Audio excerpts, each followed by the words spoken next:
Ang akala kasi ng iba guys, na ang driver, napakadali.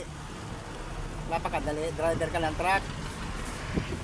Ang hindi nila alam, pag driver ka, kung anong uri ng sakyan ang dala mo, lahat sa iyo guys gumagana. O ikaw, driver ka, mag-comment ka sa baba kung di totoo yung sinasabi ko. Ang driver, kailangan matalas yung utak mo. Diskarte ang kailangan dito guys, driver, hindi yung tira lang, takbo ng takbo, wala kang diskarte.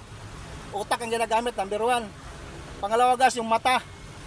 Kailangan matalas yung mata sa kalsada. Kasi ang mga motor ngayon, tira lang ng tira, lalo yung mga bayan driver, mga kotse, mga mayaman. Kasot ang kakatin. Yun, kailangan ng paa mo mabilis. Ganun ang diskarte ng driver. Lahat ginagamit ilong. Kailangan may pangamoy ka talaga. Kasi di mo alam, amoy sunog ka na pala, di mo na amoy, kosa lang sumiklab yung sakyan mo. Tagas ng langis. Mangangamoy yan guys pag may tagas ang langis mo sa makina. Kailangan ang ilong mo magaling sa pangamoy. Antay nga guys.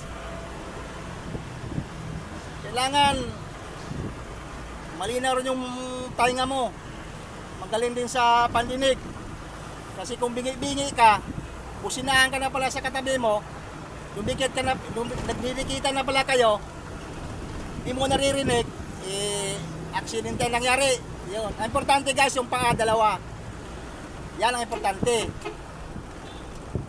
Ang akala kasi nila, yung driver, kasi nakaupo lang sa manubila, madaling trabaho. Guys, napakahirap trabaho ng driver. Oo. Tapos sabihin ka pa, wala kang pinag-aralan. Oo nga, wala kang pinag-aralan.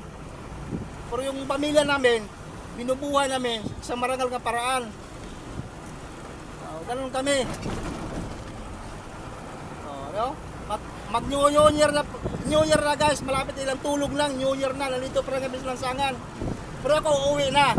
Itong trupa ko, may biyahe pa sila ng Laguna, kaya nagkakasakay lang ako guys, kasi Laguna ang uwi ko, tipid masahe. And guys, thank you. Sana nantindihan yung sinasabi ko. Sino nagsabi yan sa inyo, nagsabi sa akin na ang driver madaling trabaho, madali nga. Madali sa paningin nyo, pero napakahirap sa amin. Kami na gumagawa. Lalo kung matraffic.